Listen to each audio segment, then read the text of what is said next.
Сайн байцгаана үзэгчдээ. Энэ удаагийнхаа дугаараар та бүхэндээ One Chumin гих аимшиг комик цувралыг ярьж танилцуулахаар бэлдсэн байна. Энэхүү комикийн маань зохиолчийг бас One Chumin гих ба нэрээрээ цувралаа нэрлээ зогсохгүйгээр өөрийнхөө дүрийгч бас цувралдаа оруулан бараг л гол дүр шахуу зонхлон гардгаараа онцлог юм аа. Лайк, subscribe итгэхдээ дараа бичлэгээ цаг алдалгүй үзээрэй. Шууд аимшигын төвхөд рүүгээ орцгоё.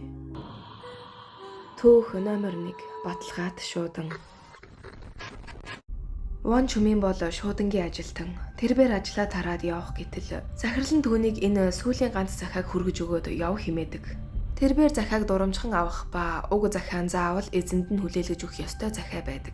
One Chumin ч амандаа өглөн захирлаа хараан явж гарлаа. Тэгээд уг шуудангаа хүргэж өгөх айлынхаа гадаа ирэн хонхыг нь дарахад хаалга онгоох мөчөд үхээрийн муухай үнээр сэн хідэл үнэртэнэ.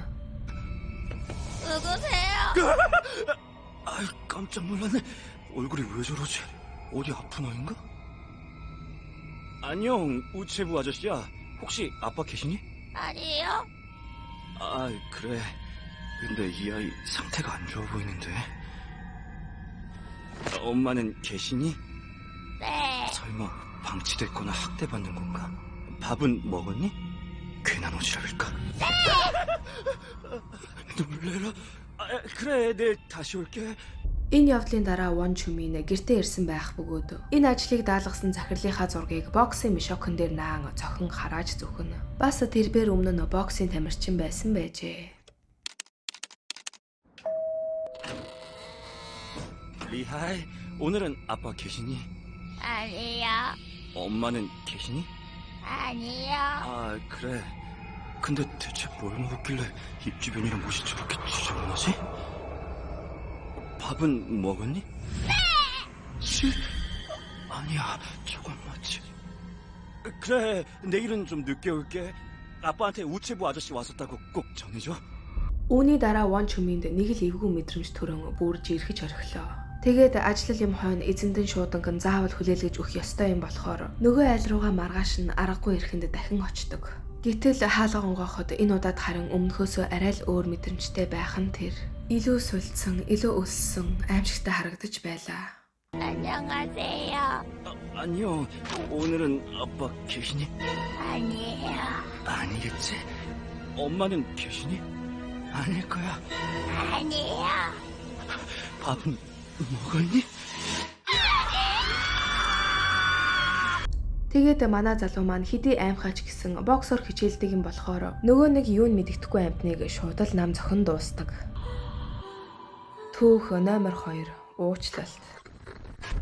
One Chumin багын найз болох Тунгантайгаа хамт уулзаагүй удсан найз болох Кёнжутай уулзахаар тэднийхийг зорин явцгаана. Кёнжугийн тэдэнд өгсөн хаяг нь бөөгийн гэр байх бөгөөд тэд ямарч байсан хонхыг дардаг. Хаалгыг татан дотогш ороход Кёнжу эмээтэйгээ үүдэндээ зогсож байлаа. Кёнжугийн гэр бүл юм үзэж харах чадвартай бөгөөд Кёнжуд ч гэсэн энэ чадвар бий. Эмээ нь харин бөө байх ба Кёнжу эмээдээ хандан харсан зүйлээ битгий хэлээрэ хэмээн анхааруулна. Эмээ нь тэднийг харан мэндэлж найз тунган нь төрүүлж очин эмээтэй юм ярихад төрөөхөн зүв зүгээр байсан эмээ нь найз тунгныг нь харангуутаа гинэтэл уурлаж хараан зүхэж хөөж эхэлдэг. Тэгээд эмээ нь чимүү алуурчин хүн алчээ. Одоо тэр чин чамайг өгөхийг хүлээгээд толгой дээр чин зүгтээстэй явж байна хэмээн пал хийтэл хийж орхих нь тэр. Ингэж хэлхийг сонссон Тунгийн уйлан би алаагүй гэж хэлэн өнгөрсөнд яг юу болсныг ярьж эхэлдэг. Тунганы 10 жилийн ангит нь Юммуны гэдэг нэгэн том тухтай хүү байдаг байжээ. Тэрээр түүнийг маш их дээрлэхэн ичгэвтер байдалд оруулдаг байсан бөгөөд би энэ мөг төгсгөөс өмнө халзан толгойтой болгоно. Тэр эхнээсээ өснө халзраад эхэлчихсэн байж тээ. Хардаа гэж хэлэн бусдын доог тохуу болгодог байлаа. Тэгээд маргааш нь Юммуныг дахиад дээрлэхэндээ гэж хэлсэн шигэ амандаа үгэлсэн явж байтал сургуулийн гадаа сурагчид бөөгнөрсөн байх бөгөөд тунган зүсэн орж харахад нүдэндээ ч итгэсэнгүй шоконд орж Юммуны аль хэдийн сургуулийн дээвэр дээрээс үсрэн нас баржээ. Тэгээд тунган уг нь уучлалт гуйх гэж байсан. Энэ явдлаас хойш одоо хүртэл харамсаж ирсэн үүнээсээ болоод стресстэйж өснө хүртэл унж байгааг хэлдэг. Үүнийг нь сонсон эмээ түүнийг бурууга мэдэрснийг ойлгоод тэр хүүхдийн булшийг хайж очиод бурууга чин сэтгэлээсээ хүлээж чадвал зүгээр болно хэмээн хэлж өгдөг. Хэд хоногийн дараа Төнгөн Кёнжогийн эмээ дээр ирэх ба түүний загснаар хийснээ хэлэн одоо толгой дээр нь нөгөө сүнс дахин харагдаж байна уу хэмээн асууна. Эмээ ч түүнд хандан одоо байхгүй болж чамайг уучлсан байна хэмээн ярив. Төнгөн ч баярлан уухаан тас явах бөгөөд Кёнжо эмээгээсээ та яагаад худлаа хэлж байгаа юм бэ хэмээн асуудаг. 이제야 마음이 편하네. 영웅이 사대신에 오지고 지리거리. 왜 거짓말했어? 경조야, 사과라는 건 상대방이 용서할 수 있을 때 해야 하는 거란다. 집 한편하려고 하는 사과는 되려 더 큰 원망을 불러온단다.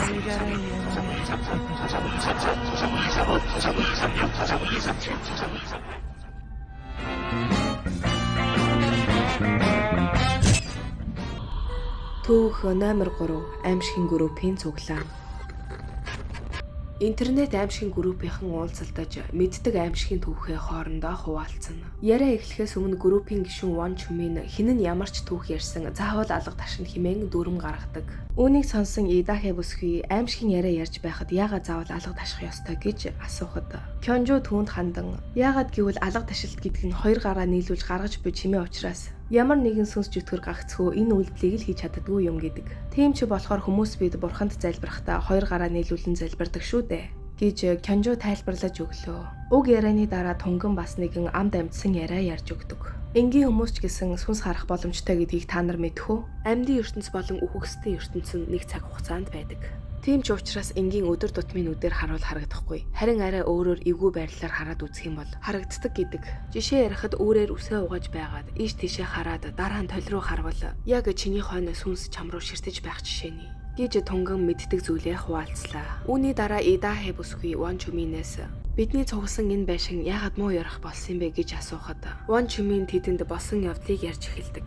4 жилийн өмнө энэ байшинд залуухан эхнэр нөхөр хоёр аз жаргалтайгаар амьдардаг байж гэтэл нөхөр нь нэгэн бүсгүйтэй явуулдаж гэрээ орхин тагчиг алга болжээ. Гэсэн хэдий ч эхнэр нь нөхрөө буцаж ирнэ гэдэгт итгэн өвөл зөмгийн хүлээсээр л байлаа. Энэ мэдчлэн цонхороо байн хардаг болохоор хороолын иргэд ч түүнийг андахгүй болжээ. Тэгтэл хизэнээс ч юм бэ эмхтэй нэг ч хөдлөхгүй амрахгүй цонхроо ширтээстэй байх нь тэр. Үүнийг анзаарсан хороолын иргэд түүнд санаа зовн хаалгыг хүчээр онгойлгон дотогш ороход жихүүдээс хүргэм аимшигтай байдлаар өгсөн эмхтэйгийн зохицос тэднийг угтаж авдаг. Эмхтэйгийн зохицос хүзүүгээ сунган биеийн доош унсан байх ба үгсэн ч гэсэн цогц нь цонхроо ширтээстэй байсан гэдэг. Энэ явдлаас хойш энэ байшинд нүүж орж ирсэн хүмүүс хэдэн арваараа үргэлдэж үгснээс болоод муу ёрын байшин болж хаагдсан гэлцгээдэг.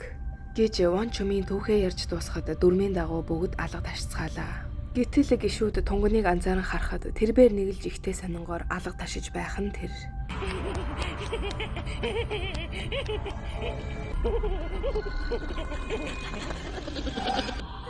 Түүх номер 4 суулгахаас татгалз. Вон Чүмийн дуудлагын таксинд явах бөгөөд нэгэн бөө орж ирэн суулаа. Даанч бөөгийн явах газар нэлээд хол байсан бөгөөд тэрбээр нэмэлт төлбөр авна хэмээхэд бөө хариуд нь оронд нь нэг зүйлийг чинь үзэж өгье гэж хэлдэг. Тэгээд Вон Чүмийн би өмнө жил шуудангийн ажил хийж байгаад нэг сонин хүүхдийг харсан юм. Нүүр царай байгаа байдал ингээд их эвгүй. Тэгээд би ямар юм үзэж хардаг хүн биш. Сүнс харна гэдэг чинь боломжгүй шүү дээ. Миний харсан зүйл яалтч хүн байсан биз дээ. Гэхдээ бөөж уумалзан хүн мөн үү гэж эргэлзэж байгаа бол тэр чинь хүн биш. Хүн бол хүн шиг л харагдана хэмээн хэлэхэд Вон Чүмийн дотроо эвгүрхэж орхилоо. Тэгээд бөөг зорсон газар нь хүргэж өгтөл бөө буухтаа дахиад тиймэрхүү юм тохиолдвол эргэлзэлгүй шууд зугтаарай гэж захин буудаг. Вон Чүмийн хөдлөн дахин хот руу явах ба хэтэрхий хөдөө ирсэн болохоор хизээ очиндоо хэмээн санаа алдан явна. Тэгээд явж байтал замын үзүүрт нэг хүн гараа өргөн харагдах ба Вон Чүмийн уухаан тас баярлан бензиний мөнгөч болтохоо хэмнэх нь гэж бодоод нөгөө хүн рүү ойртон очлоо. Хажууд нь очиод зогсдол нэг л ёр бусын амар өндөр байх бөгөөд уртгаараа оруулж ирэх мөчөд Вон Чүмийн бөөгийн хийснийг гинэт санаад хумгийн сандран зүхтдэг. Айд сандарсан тэрбээр уртлынхаа толонд тусхан хойшоо харахад нөгөө зүйлчин аимшигтайгаар хурдан гүйж ирж машины зууран авч яг цонхонд нь зүгдэн гараа оруулан орж ирэх гэж байтал яагаад ч юм бэ гинэт аз тааран мултарч чаддаг.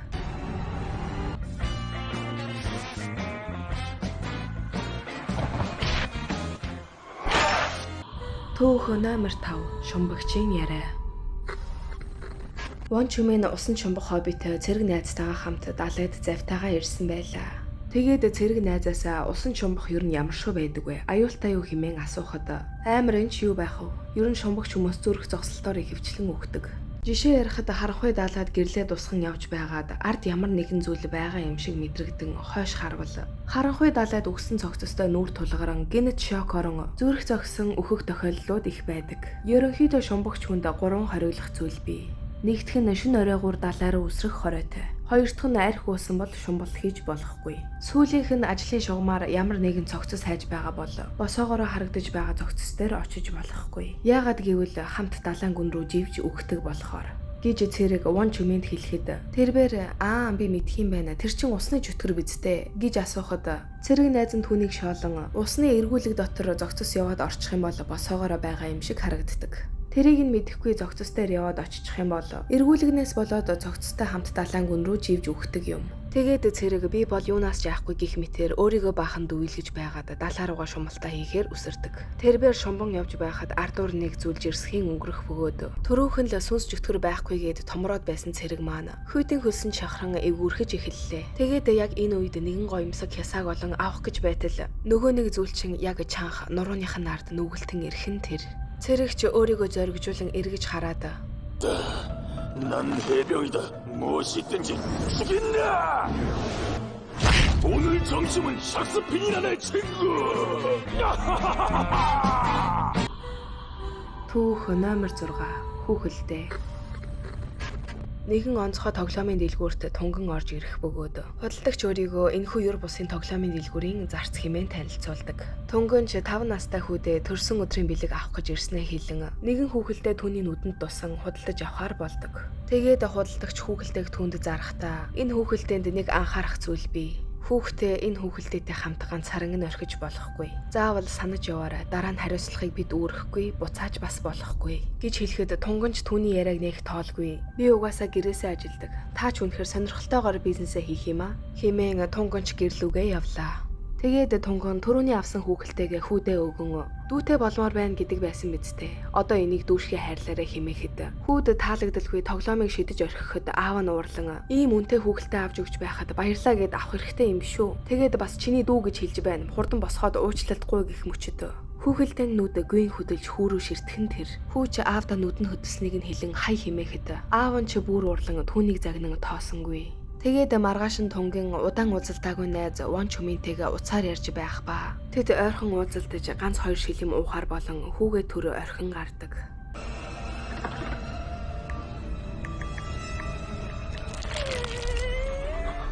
Вон Чүмэн тунган 2 нэлийн халаад сууж байх ба. Согтуу үний ухаанаарч тэрөө гинтэл нөгөө дэлгүүрийн худалдагчийн үг санаанд нь орон гэрлүүгээ хумгүй гүйлээ. Тунган гэртээ орж ирэн хүүгээ дуудан хашгирахад харамсалтай нь хүн байсангүй. Нөгөө хүүхэлдээ лөө эргэж харахад аман цус болсон байх нь тэр.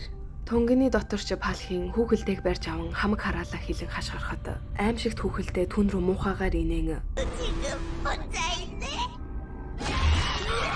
Тэгээд яг тунган луу дайран түүнийг идэх гэж байтал азар Вон Чүмэн орж ирэн хүүхэлдээг харан таних ба өмнө нь нам зохиж байсан бол энэ удаад цонхоор шидэн чулуудаж орхидог.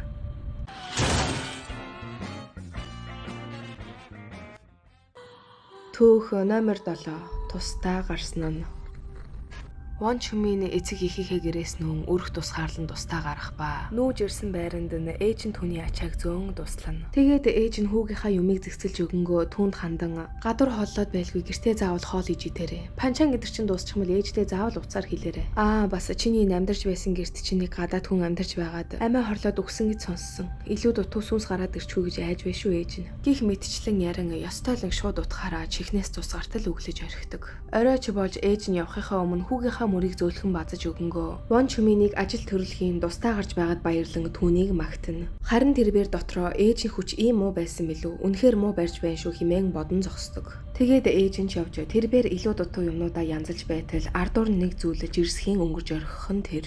Гэрэлч тэрд орхоноо унтрах ба Вон Чүмэн аль болох айхгүй кичээн өөрийгөө тайвшруулан утасныхаа гэрлийг асаан хийж байсан зүйлээ үргэлжлүүлэн хийдэг. 전구 사와야지.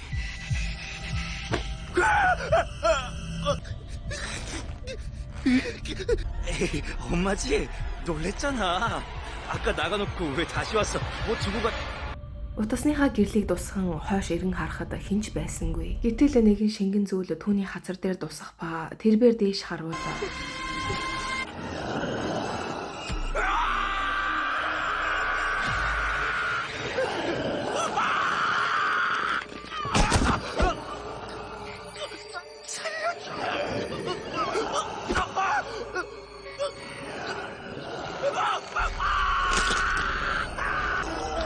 Үүний дараа Вон Чүми маань тааламжтай аргагүй хөвцөн шигэ массаж хийлгэж байх бөгөөд уг сүнс маань амьддаа массажны газарт ажилладаг байсан сүнс байж таарах нь тэр. Түүх номер 8 улаан маск. Вон Чүмийн хичээлээ таран найзуудтайгаа сургуулийнхаа гадаа байх ба өдөржингөө улаан масктын тухай ярьснаас болоод айсан шинжтэй харагдана. Тэгээд тэрээр гэртээ харих бөгөөд явах замд нь хүртэл бодогдсоор. Улаан маскт гэдэг бол аман шиг хүртлээ урагдсан эмэгтэй чөтгөр юм. Тэрээр энэ аимшигт урагдсан амаа нуухын тулд маск зүүж явдаг боловч яг үнэндээ цагаан байсан маск нь цусны өнгөнд будагдан улаан болсон гэдэг. Улаан маскт их хвчлэн шүн оройгоор ганцаараа явж байгаа хүүхдтээр очин би хөөхөн байна уу хэмээн асуух ба хөөхөн гэж хариулвал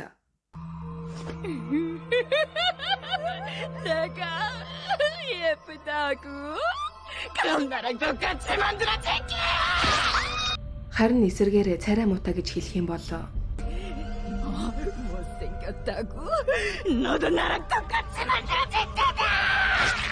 тэгвэл ойлгомжгүй хариултанд нэг талын амыг сэтлэн урах ба эцэст нь гэж хэлэхэд амаасыг дуруулж өгөх нь ойлгомжтой. Уг бодлын дараагаар Вон Чүми маань өдөр болгон хайрдаг гудамжаараа явах гэсэн боловч өнөөдөр нэг л тоогүй мэдрэмж төрөн түгшиж байлаа. Тэгээд тэрээр зориглон цааш явах ба цаахан нэгэн өндөр эмэгтэй зогсож буй харагдана. Вон Чүмийн ч дотроо арай үгүй байлгүй дэ хэмээн бодон өнгөрөх мөчөд эмэгтэй түүнийг дуудах нь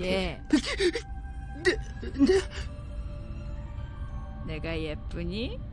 Вон Чүмийн маань ч гацаж орхин хөөхөн гэж хэлсэн хэлээгүй амаа уруулж өгөхөн гэж бодоод нөгөө л нэг сурсан зангаараа нударгаа зангидан түн рүү далааж орхилоо.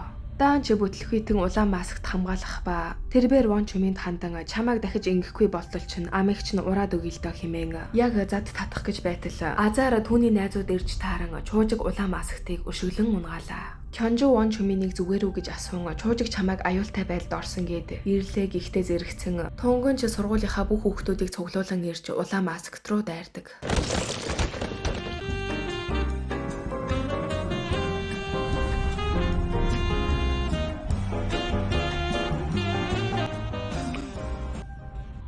Түүх номер 9 бөөгийн нүд.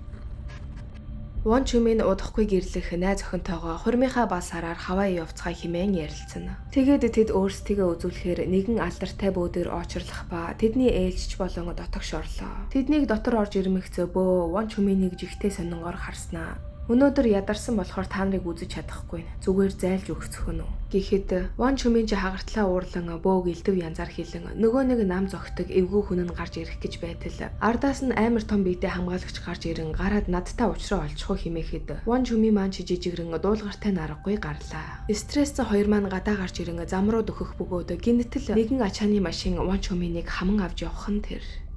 Уг золгүй явдлын дараа түүний оршуулгыг найз охин нь хийж байх бөгөөд уй гашуудаа баригдсан бүсгүй дотроо би дуудахгүй хурмаа их гэж байсан. Яагаад намайг ганцаараг минь орхиод явчихж байгаа юм бэ? Гэхдээ тэр үед тэр бөө биднийг үдсэн байсан бол ийм зүйл тохиолдохгүй байх байсан. Бүх зүйл тэр бөөгийн буруу гэж бодон хорсол тээх ба оройн бүсгүй бөөдөр ирсэн байлаа. Бүсгүй түүнтэй мэдлэхэд бөө түүнд хандан нөхрийн чинь ажил явдал сайн болж өнгөрсөн үү хэмээхэд тэрээр гайхан чи яаж мэдж байсан бэ хэмээн уурлахад бөө чи бидэн шиг хүнд удахгүй өгөх гэж байгаа хүмүүс арай өөрөөр харагддаг юм л та. Та хоёрын анх орж ирсэн тэр өдрийг би маш сайн санаж байна. Тэр үед найз залууч нь тэргүүнээ доош харуулan гарн дээрээ зогсож орж ирсэн. Гэхдээ бүсгүй чи тэгвэл анханасаа мэдж байсан байх нэ хэмээхэд мэдлээгээд юу ч өөрчлөгдөхгүй. Угаасаа хувь тавилан тийм болохоор гэж хэлэхэд өшөө хорсолдоо автсан бүсгүй. Таны хэлсэн үнэн байна шүү. Өөхөх хүн арай өөрөөр харагдаж байна хэмээн хутгай далаан дайрлаа.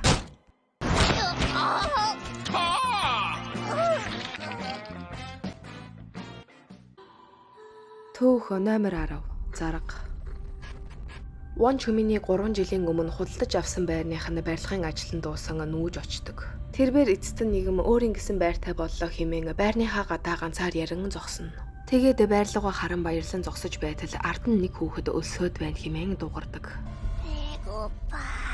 Вон Чүмийн ч духгүйцэн энэ яавч хүн биш гэж дотроо бодон эргэж харахад түүний эртний танил үрээрээ зогсож байлаа.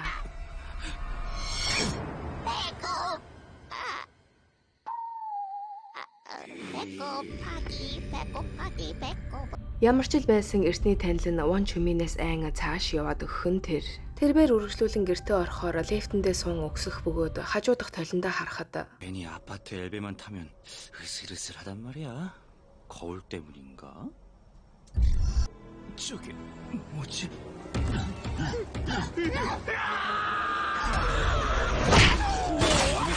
선빵 필사! 9 давхарч болж Ван Чумийн лифтнээсээ буухад нөгөө мөн хөөрхий жүтгэрийг юу ч хөө болгож тавьсан байв. Үргэлжлүүлэн тэрбээр гэрийнхэн хаалга руу алхах бөгөөд хамгийн цаатлын хаалга тэднийх юм. Тэгтэл хаалга руугаа дөхөх тусам нэг цагаан хог шиг зүйл харагдах ба бүр илүү дөхөөд очтол 남의 집 앞에서 왜 그러고 있어? 내 다리 내놔. 뭐라고? 내 다리.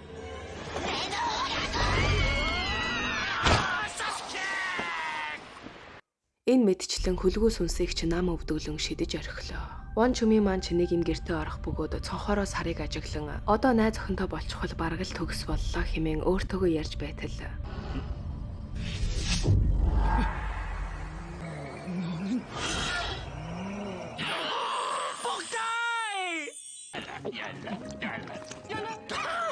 집과 귀신이 하나가 되다. 이상 원주민 작가가 보내온 주민동 신축 아파트 광고 애니메이션이었습니다.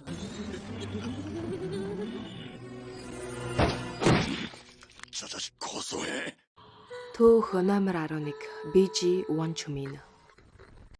Ван Чумийн маань өөр ингэсэн аимшигын шууд нэвтрүүлэг хийдэг ба үгээрээ хүмүүсийн хий гэснийг хийж өгч мөнгө олон бас аимшигын түүхүүдийг ярьж өгдөг. Тэгээд аимшигын түүхийн ч цаг болж тэрбээр түүхээ ярьж эхэллээ.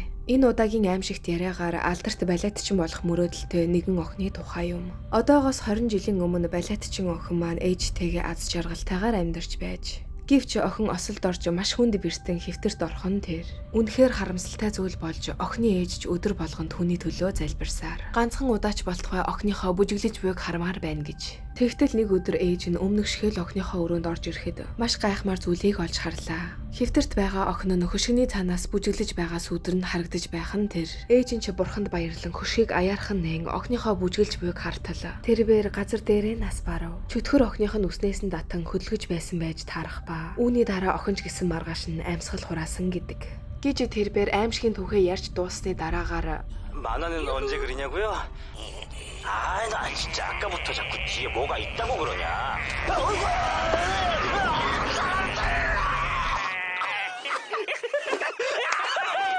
여러분, 제 만화의 캐릭터이자 실친 김동근을 소개하겠습니다.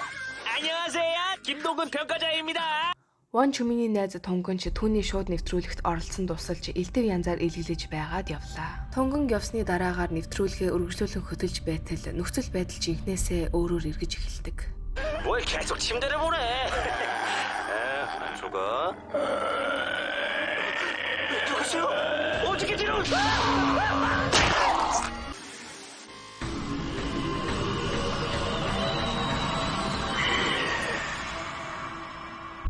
Төөх номер 12 болсон явдал 1998. Энэхүү явдал нь намрын нэгэн налгаар өдөр Ван Чуминийг бага ангид байхад нь болсон явдал юм. Тэрбээр сургуулийнхаа гадна талбайд Чужиг, Кёнжо, Тонгон гэх 3 найзтайгаа хамт хөл бөмбөг тоглож байлаа. Жохон хүүхдүүдийн төсөөлөл болоод ш тэрөө уран зөгнөлт кино шиг аянга цахилгаан эргүүлэн тоглож гарлаа. Тэд санаандгүйгээр бөмбөгөө хойтлохоо бот руу оруулж орхиход ардан сууж байсан үл таних эрэхтэй нэг л эвгүйгээр инээж эхэлдэг. Балчир Ван Чумийн ч тэр сонин хүнээс имэх боловч аргагүй ирэхэнд бөмбөгөө авахар очдог. 아저씨, 그건 그냥 제가 찾을게요.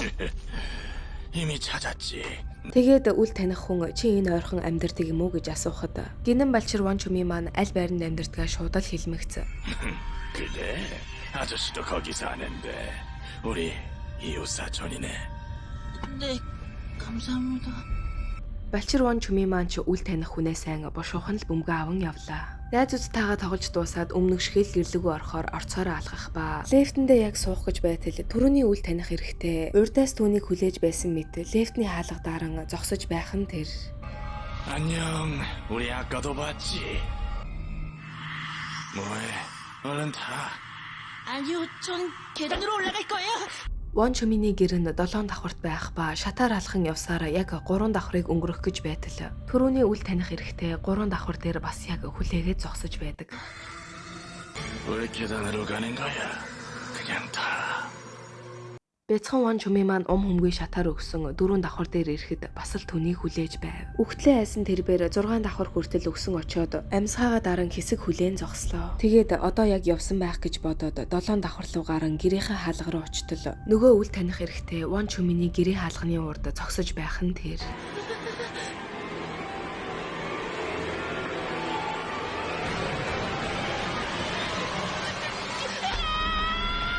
Айсан хүнд аргал хөдлөн гэдэг шиг өөрийнхөө хөлийн чимээнээс хүртэл айн ардаас нь яг ингээд гүйж байгаа юм шиг санагдана. Байрнаас нэгэнгүй гарч амьсгаагаа даран амс хийгээд хойшоо эргэж харвал азтайж гихүү азгүйж гихүү буруу байрлуугаа ороод баахан айцсан байх нь тэр. 옆동으로 들어왔네. 회사 다녀왔어? Түүх номер 13 Сүнсний баярын үдэшлэг. Чуужиг Ван Чүмийн хоёр уулзалдан ганц нэг шилэм уун сууцгаана. Чуужиг Ван Чүмийн хандан миний ажилдаг шөнийн клубт энэ хагас санд Сүнсний баярын үдэшлэгтэй. Манай клубын онцлог нь заавал дүрээ хувиргасан хүмүүс л орох боломжтой ба. Ван Чүминийг очвол бараг үдэшлэгийн тэргүүн нь болно гэсэн утгатай зүйл яран түүнийг ятгахна. Түүний яриаг сонссон Ван Чүмийн маань найз Кёнжугаа дагуулan очихоор шийддэг. Тэгээд үдэшлэгийн өдөрч болж тэд очиход Ван Чүминий төсөөлж байсан шиг сайхан байсангүй. Хүмүүс хитрхи амар дүрээ хувиргасан болоод ч тэрөө аимшигтай харагдаж байлаа. Тэд өөр тийшээ харахад хоёр гайгүй охин зогсож байх ба манай хоёр ч хөөрөн шуудал танилцахаар очдог. Do you know Gangnam Style? Хөлхөн буусан хоёр маань яах вэ гэд байж байтал Чуужигаас мессеж ирэн гайгүй охин байна шүү танилцуулж өгье. Даанч хоцорж ирэх юм шиг байна. Та хоёр юм уунгаа хүлээж байхгүй юу гэж бичсэн байдаг. Эргэж хараад энэ тухайгаа Кёнжууд хэлэх гэтэл нөгөөх нь ёстой л нэг усны хөр шиг ууж байлаа. Тэгээд манай хоёр маань нөгөө охиныг хүлээнгээ нэлээд их уусан байх ба Ван Чүмийн маань ч унтаад өгсөн байв. Хин нэгний дуудах чимээгээр нойрноосоо сэртэл 주민 오빠? 잠들었었나?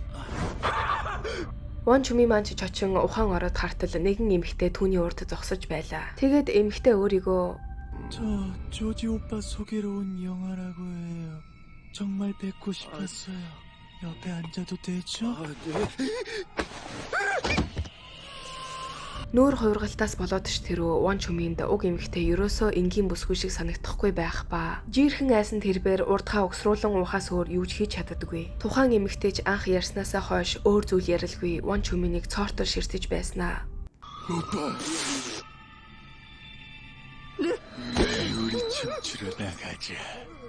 Ван Чүмийн маань ч уг саналаас татгалзмаар байсан боловч татгалзахад дэндүү аймар байлаа. Тэгээд тэд хамт бүжиглэх бөгөөд түрүүнээс хойш баахан угсруулж уусан Ван Чүминий толгоо нь яг хагарах гэж байгаа юм шиг өвдөн эргэж нүд нь баг багаар харах хуйсаар тасрах нь тэр. Маргааш өглөөч болж тэрбээр нэгэн буудалд сэрэх ба хажуу тишээгээ харахад өчигдрийн нөгөө амар бүсгүйтэйгээ нэг оронд хамт байдаг. Цочирсан Ван Чүмийн маань арай үгүй байлгүй дээ юу билээ гэж бодон хүнжлэх сөхөд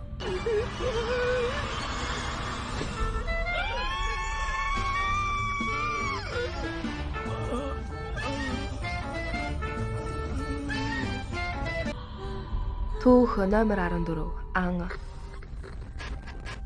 Кёнжу Ван Чүмийн хоёр архины газарт хоёр бүсгүйтэй байх ба элдв янзаар илэглэн хоёр бүсгүйг хөгжөн таалагдахыг хичээж байлаа. Тэдний санснаарч болон бүсгүйчүүдэд тэд таалагдж буй мэд огтуд тэднээс хувийн чанартай асуултууд асууна.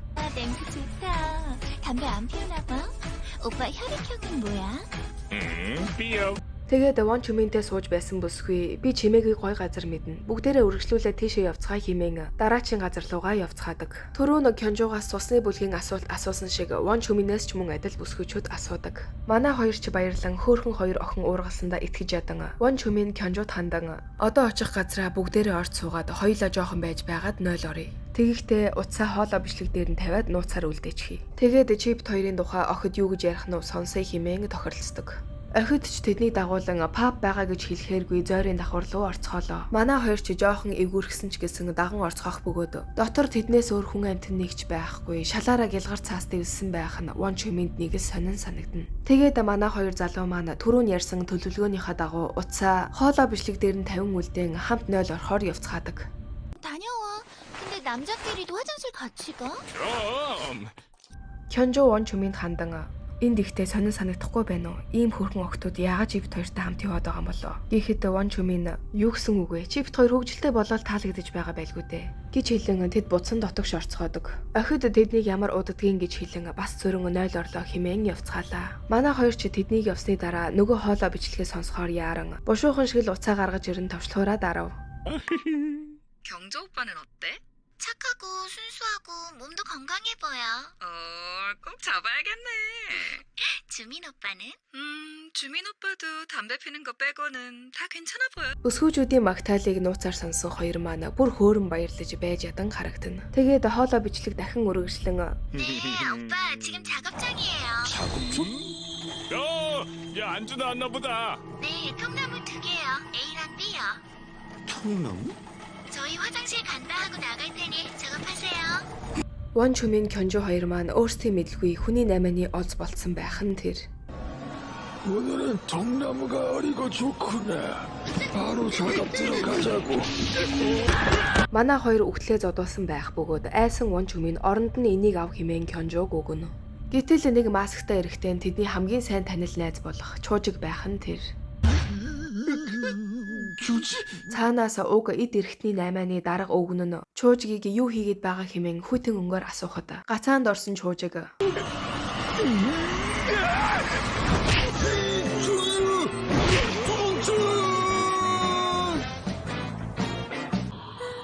Төөх номер 15 буруугүй.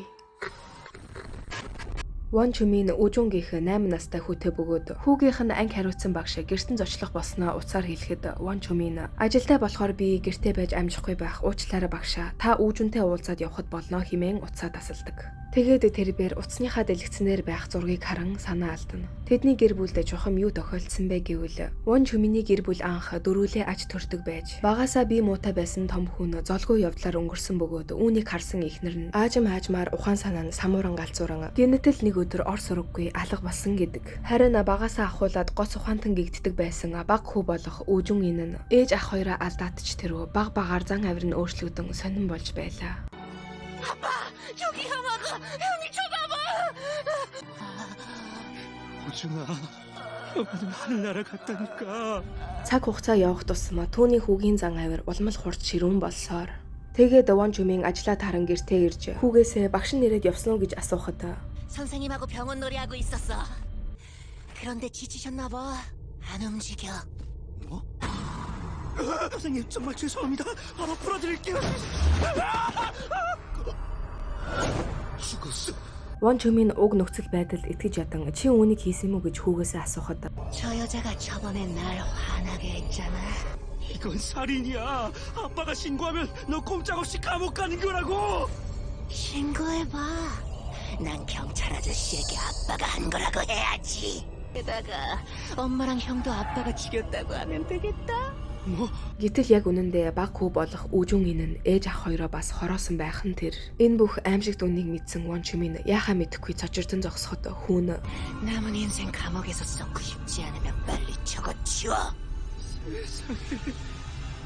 Аянга цахилгаан цахилсан энэ аимшигч хүн Ван Чүмин газар дээр түүнд ганц үлдсэн хүүгийнхээ аллагыг нуун дарагдуулахын тулд түрүүний багшийн зогцыг гэрийнхэн хашаан дотор газар ухан булж байлаа. Гагцгүй тэрээр бодолдоо би бол эцэг хүн, миний хүүхэд учраас би бүх зүйл хариуцлагатай хандах ёстой гэж бодон өөрийгөө тайвшруулна. Тэгээд гэртээ орж ирээд хүүгийнхээ өрөөний хаалгыг онгойлгон харахад тэр байсангүй. 우중아? 아빠도 엄마랑 똑같네. Уг явдлын дараагаар тэдний гэрт цагдаа сэргийлэх эрен мөрдлөг хийж байх ба мэдээгээр хүртэл гэртээ хүнд алагдсан байдалтай 30 хэдтэй эрэгтэй цогцос болон мөн хашаан дотроос нь 20 хэдтэй эмэгтэй цогцос олдлоо гэж гарч байлаа. Ахлах мөрдөгчд мөрдлөгийн хариуг станцаар хэлэх ба Ван Чүминий хөнөөсөн эд хэрэгсэл дээрх гарынхээ бүгд яг хүүхэдтэй таарч байна хэмээн хэлдэг. Тэгээд мөрдөгч хүүгээс үнэхээр чи энийг хийсэн юм уу гэж асуухад 아니요, 아빠가 한 짓이에요. 난 잘못 없으니까 믿던 말던 마음대로 하세요. Хүүгийн ингэж ярихыг сонссон мөрдөгч уурлан аллах гэдэг ямар том зүйл болохыг чи мэдхүү. Чи одоо шоронд орно гэж байна гэхэд 괜찮아요. 저 8살이잖아요. Уг явдлаас хойш 10-аад жил өнгөрсөн байх бөгөөд мөрдөгч маань ч нэлээд хөгшөрсөн ч гэсэн ажлаа хийн явж байгаа харагдана. Гэтэл хойгуур нь хідэн 10 жилийн хүүхдүүд ярилцсан өнгөрөх ба нэг хүүхдийн дуу хоолой нэлээд танил сонсогдох нь тэр. 목소리. 난 다 괜찮아. 안녕. 그냥 배부른 고시.